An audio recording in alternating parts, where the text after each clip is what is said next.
గుంటూరు జిల్లాకు సంబంధించి ఈరోజు ముఖ్యాంశాలు పరిశీలిస్తే పల్నాడు జిల్లా వెల్లుత్తి మండలంలో ఉన్నటువంటి సిరిరిపాడు హైవే పైన ఈరోజు ఉదయం సమయంలో పెద్ద పులిని ఒక వాహనం ఢీకొనడంతో ఆ పులి అక్కడికక్కడే మృతి చెందినటువంటి పరిస్థితి ఉంది. అయితే అది ఎక్కడి నుంచి వచ్చింది, ఏంటి, అసలు వాహనం ఏం ఢీకొంది అనే దానిపైన కూడా ప్రస్తుతం అటవీ శాఖ అధికారులు అయితే విచారణ చేపడుతున్నటువంటి పరిస్థితి ఉంది. అక్కడ ఒక ఆటో నిలిపివేయడంతో ఆటోనే ఢీకొంది అనే విధంగా కూడా ప్రాథమికంగా అంచనా వేస్తున్నారు. అయితే పెద్ద పులి అసలు అటువైపు ఎందుకు రావడం జరిగిందనే దానిపైన కూడా అటవీ శాఖ అధికారులు అయితే దృష్టి పెడుతున్నటువంటి పరిస్థితి ఉంది. మరో అంశం, నిన్న అడగప్పలో జరిగినటువంటి జంట హత్యలకు సంబంధించినటువంటి అంశం పైన వేగవంతంగా విచారణ జరుగుతుందనే విధంగా కూడా పల్నాడు జిల్లా ఎస్పీ అయితే చెప్తున్నటువంటి పరిస్థితి ఉంది.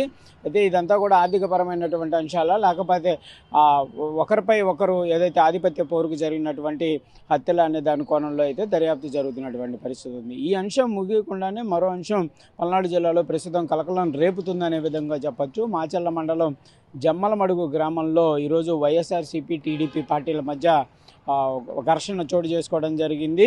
రైతు భరోసా కేంద్రం దగ్గర జరిగినటువంటి ఘర్షణ మళ్ళీ తిరిగి ఒకరిపై ఒకరు దాడులు చేసుకోవడంతో ఇటు నాగిరెడ్డి టీడీపీకి సంబంధించి, వైసీపీకి సంబంధించి తిప్పారెడ్డి ఎవరైతే ఉన్నారో వాళ్ళ బంధువులకి తీవ్ర గాయాలు అవుతుంటో మాచర్ల ప్రభుత్వ ఆసుపత్రుల్లో వాళ్ళకి చికిత్స అందిస్తున్నటువంటి పరిస్థితులు ఉన్నాయి. ఈరోజు డ్రగ్స్కి సంబంధించినటువంటి అంశం పైన గుంటూరు నగరంలో భారీ ఎత్తున కూడా అవగాహన ర్యాలీ నిర్వహించారు. ఈ ర్యాలీలో ఈగల్ టీంకి సంబంధించినటువంటి చైర్మన్గా ఉన్నటువంటి ఆర్కే పాల్గొనడం జరిగింది. దాంతోపాటు గుంటూరు జిల్లా ఎస్పీ కూడా ఇందులో పాల్గొన్నారు. నగర ఎమ్మెల్యేలు కూడా ఇందులో పాల్గొని డ్రగ్స్ వద్దు బ్రో అనేటటువంటి నినాదాన్ని కూడా పెద్ద ఎత్తున చేయడం జరిగింది.